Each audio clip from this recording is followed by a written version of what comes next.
And now let us move more deeply into a time of worship, shaping worth and meaning from the ordinary as a way to honor the gift of life we share. Together, let us kindle a flame symbolizing our co-creation of sacred space at home and in this place made sacred by years of love. As you do so, those of you on Zoom, please type into the chat that a chalice is lit on your street. And please say the words with me, which are on the back of the pew in front of you. We are welcoming people of diverse beliefs who commit to nourish the spirit, broaden the mind, nurture the earth, and build community today and every day, to love beyond belief. Awesome. It's so great to be with you all. Thank you so much for welcoming me into this amazing multi-platform worship this morning. This is a real gift and a joy to get to share this space. I'm joining you today from my home in Western Massachusetts on Pecumtuck land, but I'm originally from Wisconsin. So I'm a proud Midwesterner and also a proud raised UU. My parents joined a UU church outside Milwaukee when I was 6. My dad is the son and grandson of Presbyterian ministers, and my mom was raised a devout atheist in small town Wisconsin. The family joke is that when they became UU, my dad's whole family said, "Oh no, he's lost religion," and my mom's whole family said, "Oh no, she's found religion," which I think says it all about this quirky little faith of ours, right? I'm so grateful that my parents joined my home church. It was a wonderful place to grow up. I was taught to honor my own truth. I came to believe that living our faith meant working to make the world a better place and fighting oppression. And as a queer and trans person, I was able to grow up without any sense that these deep truths about myself were at odds with my faith, because they weren't. In fact, I credit being raised UU to a pretty large degree with my ability to be the person I am today. My full, authentic, queer, genderqueer, flamboyantly masculine and feminine, neither here nor there, Mary Martin as Peter Pan, bow tie flashing, motorcycle riding, roller derby playing self. That's a little about me. And yet, even though I was raised here in Unitarian Universalism, even though this religion has given me so much, I have never found a congregational home. You see, not actively making it harder for me to be myself in the world as I grew up was not enough for me to feel a sense of unconditional welcome and belonging in my church as I grew into adulthood. Nor have I ever felt that way in any of the dozens of UU churches I've been to since. I've never felt like any of them were places where I could fully get my spiritual needs met. Why? Well, before I answer that question, I want to talk to you a little bit about welcome and what it means to be a welcoming congregation. For those of you who aren't familiar with it, the Welcoming Congregation Program is a UU program that churches can go through to intentionally increase their welcome and inclusion of lesbian, gay, bisexual, transgender, and queer people. This fellowship was first recognized as a welcoming congregation 16 years ago, and I know you all are working to renew that commitment, which is so fabulous. Thank you. Now, I want to let you in on a little secret. When churches first go through a welcoming congregation program, they often focus on those people out there. They talk about welcome as if it's something we need to do for them. But here's the secret. Being a welcoming congregation isn't about them. It's about us. It's about what our definition of us is. And it's about what we're willing to do to expand that definition. The program was started in 1990 because of a shocking recognition that our denomination's vision and values around welcome were not being practiced when it came to lesbian, gay, and bisexual people. Attitudes, assumptions, and beliefs about LGBT people that were ingrained in our larger culture were being unconsciously perpetuated in our congregations. We didn't think that LGBT people were really a part of us. Non-straight people were them. We learned that real welcome takes hard work. It takes actively fighting the messages we were taught by our larger culture about who and what is normal and right and most valuable.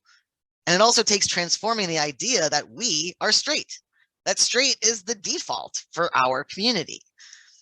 Back in the 80s, before the Welcoming Congregation program began, we thought of ourselves as one of the good religions, right? One of the ones that didn't condemn gay people.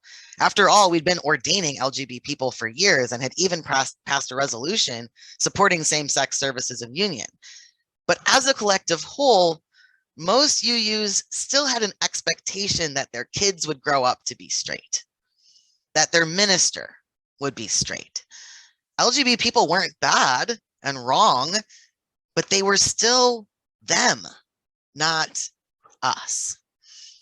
You see, the transformation that we were invited into back then wasn't from gay people are bad to gay people are not bad. It was from gay people are them to gay people are us. It was from we welcome gay people to we are people of all sexual orientations. Do you feel the difference? At its best, being a welcoming congregation invites us to practice redefining our understanding of who we are, who we consider to be one of us. It offers us the chance to see this practice as part of our purpose as a community, growing our understanding of us wider and wider until eventually every living thing is us, and there is no longer any such thing as them. Can you imagine that? My friends, I can't find a congregation because I have never found a UU congregation where I felt as though I was fully part of the us. I've never found a UU church where I felt like all of who I am can shine, where my spirit can be fully fed, where my gifts can be truly received. And I'm not alone. Despite 3 decades of the Welcoming Congregation program, according to a recent denomination-wide survey, 72% of trans UUs don't feel fully included in our congregations. This isn't because the average UU congregation is actively hateful or unfriendly to trans people, but there's more to welcome than friendliness. The truth is, the entire 3 decades that I've been a UU, Unitarian Universalism has told the world and has told me that LGBTQ people are welcome here. But that entire time, I have experienced that welcome as conditional. My whole life, I've known that I could attend any UU congregation and not be actively rejected as long as I wore certain clothes and said certain things and acted in a certain way. I've known that I could be openly queer and trans as long as I didn't get too demanding about my basic needs around pronouns and bathrooms. I've known that because I'm white and college educated and non-disabled, I can appear to fit in a way that many of my people can't. I've known that because of this, people would be friendly to me. But that's not the welcome I need. I need a welcome that isn't conditional. I need a welcome that goes beyond friendliness, goes beyond tolerance or acceptance. I need a welcome that's celebratory, a welcome that transforms hearts, yours and mine. In the program, Trans Inclusion in Congregations, which my bestie, Reverend Michael Slack, and I created, and which a number of you have engaged with a few years ago, we discuss welcome using a really powerful model from Reverend Canon Stephanie Spellers, a leader in the Episcopal Church. She talks about 3 ways that welcome shows up in congregations that are actively seeking to be welcoming: invitation, inclusion, and radical welcome. So invitation is represented by the open door. All are welcome, come on in. But there's an invisible asterisk after that phrase. All are welcome if you leave your sins, like your sexuality, at the door. All are welcome if you don't need a wheelchair ramp or closed captions or a fragrance-free environment. All are welcome if you're able to make a financial pledge. The expectation of the inviting congregation is that everyone who comes in will fit the existing norms and expectations for who we are and how things are done here. It wants to grow, the inviting congregation, but only with people who are like us. Does that make sense? Probably we've all had an experience like that at some point in some part of our lives. That second type of welcome, inclusion, is represented by a desire for diversity and surface level attempts to acknowledge people who are different from the norm. So we might march in pride, but we might not have a gender neutral bathroom. We might put up a Black Lives Matter banner, but on Sundays we might only use music and readings by white people. We might fill our website with images of children, but when parents with young kids attend, they get disapproving looks if their kids make noise during service. The expectation of the inclusive congregation is that if we add on top of the way we do things here in small ways, people who are different from our norm will feel at home. But we put the burden on them to fit in. The inclusive congregation wants to be a place where lots of different people can find a home, but it doesn't acknowledge what a difference our differences make. Radical welcome, that third type of welcome, is the practice of being transformed by relationships across lines of difference. Every time a new person visits or a new child is born into the church, those new people change our definition of us. We constantly practice curiosity about the different perspectives and needs within and outside our church and how they can influence the very core of who we are. The expectation of the radically welcoming congregation is that we will constantly be made new through our encounters with each other. Everyone contributes to the way we do things here. The radically welcoming congregation is truly diverse. It expects and values change and transformation. So, invitation says, I'm having a dinner party. Everyone's welcome. It's like a Facebook blast, right? Inclusion says, you are invited to my dinner party. I'm making lots of pasta. I hope you come.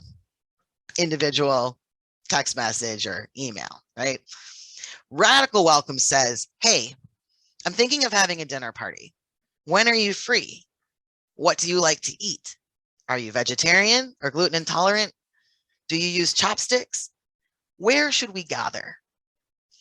Do you feel the difference? The difference is relationship.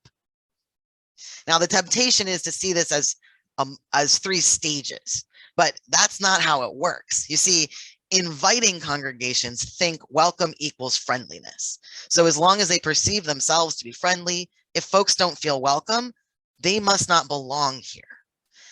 Inclusive congregations think welcome equals surface level efforts to acknowledge difference. So as long as there's a rainbow flag or a ramp or a once-a-year gospel service, if folks don't feel welcome, that's their fault. They must not appreciate what we have done for them, right? So invitation and inclusion are actually barriers to radical welcome. To the radically welcoming congregation, welcome means personal and collective transformation.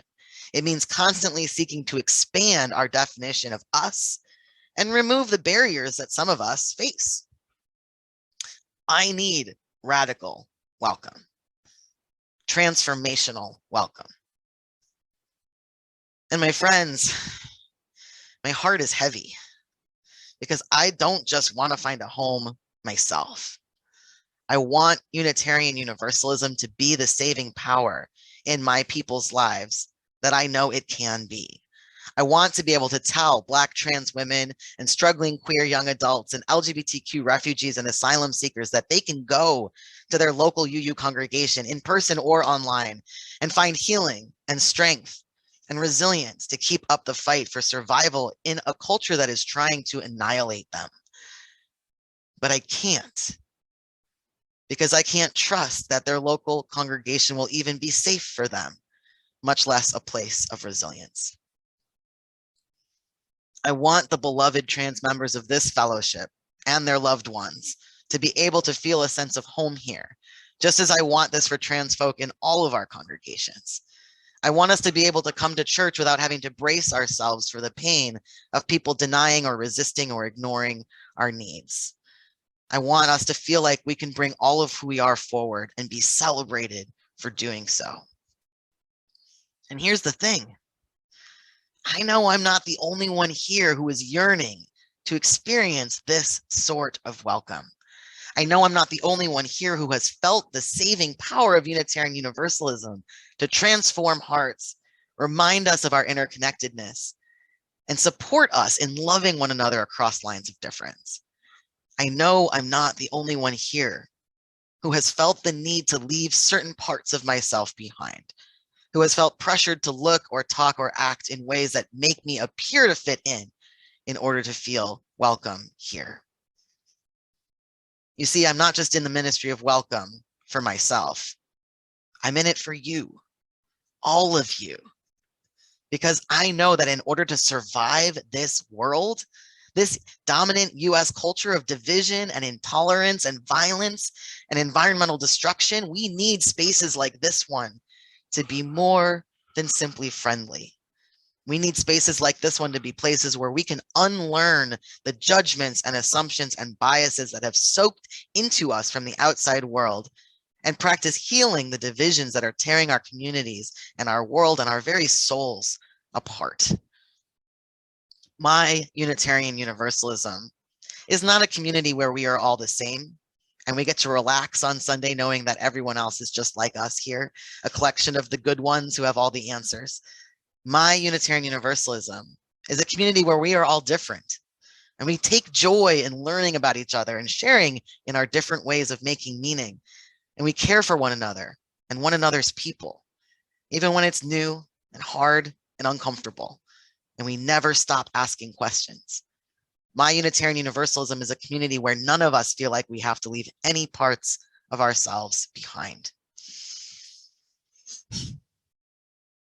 If it doesn't sit right with you to think that despite all your best intentions, despite all the wonderful, important things you have done so far, there are still people who need Unitarian Universalism, but don't feel fully welcome here.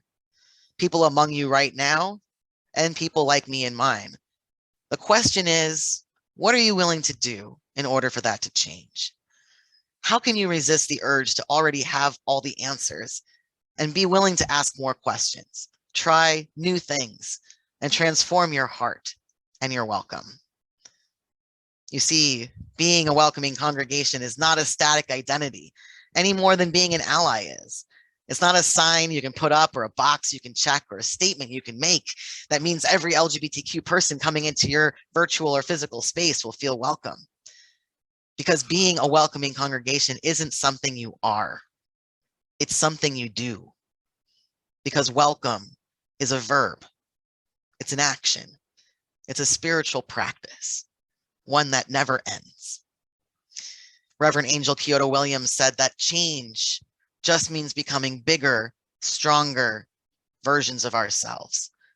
But being changed, transformation, radical welcome, means a destruction of our current selves so that something new might be born.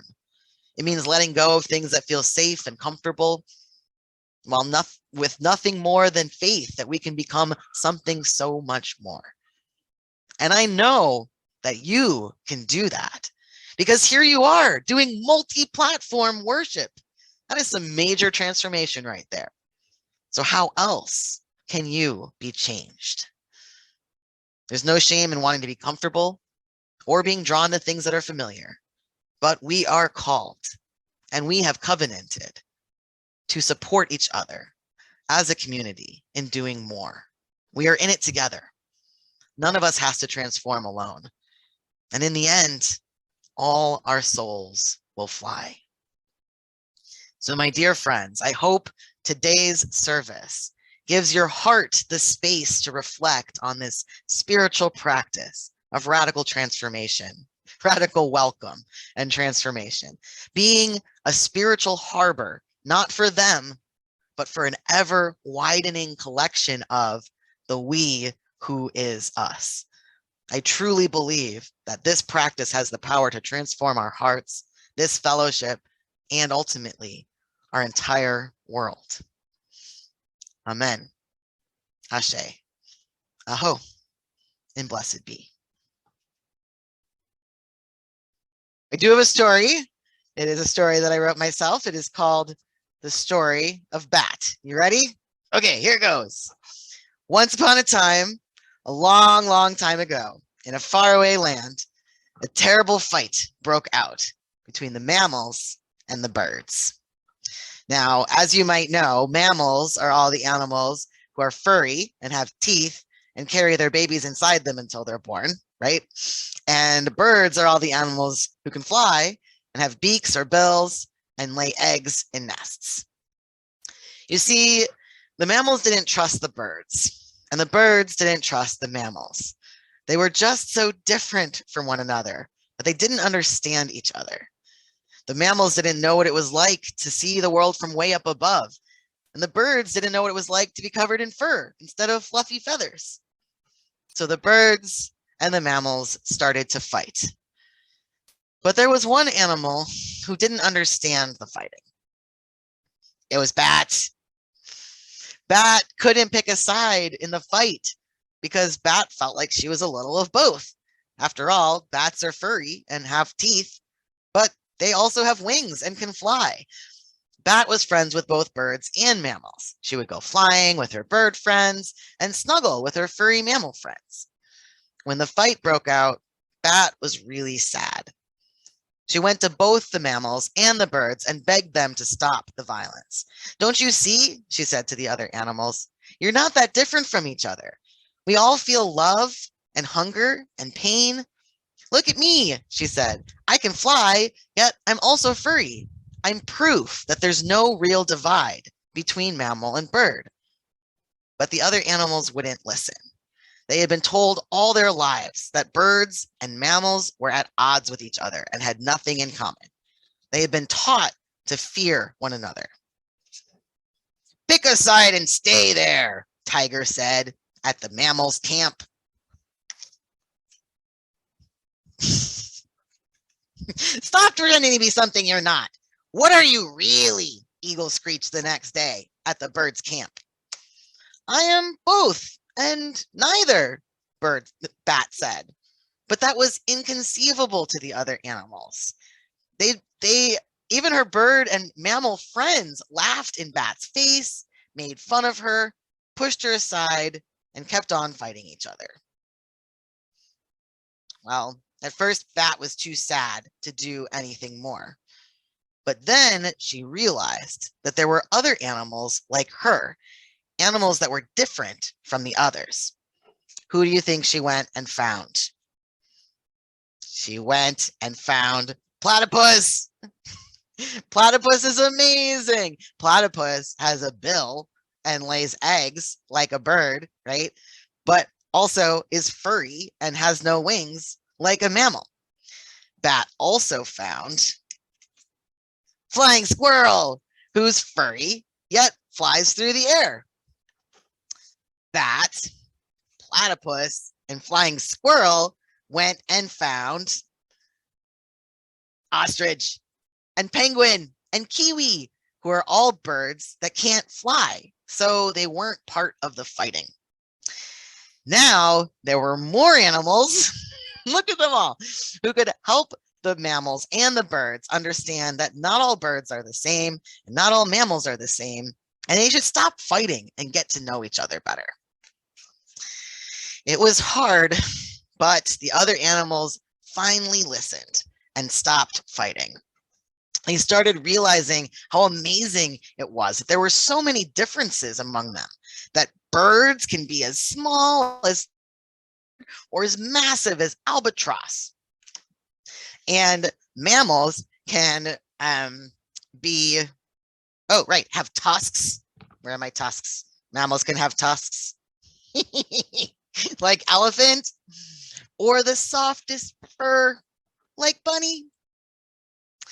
And there were also some ways that some birds and mammals were more similar to each other than to their own kind. Owl and hedgehog discovered that they both liked staying awake at night, and loon and otter realized they both loved water. Eventually, everyone forgot that it had been Bat who was the bravest one of all and had stopped the fighting. And that was just fine with Bat. What mattered most to her was that all the animals were at peace, and that she had made a whole bunch of new friends like her who were different in the coolest ways. The end. I hope you liked my story.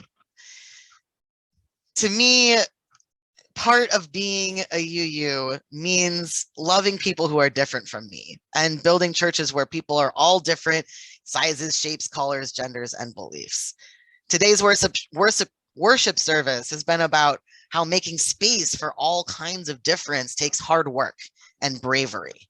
Bat was really brave because she loved both birds and mammals, and her love motivated her to help the other animals get to know each other better and stopped a war. You can be like Bat by being true to who you are, getting to know people who are different from you, and speaking up for your friends.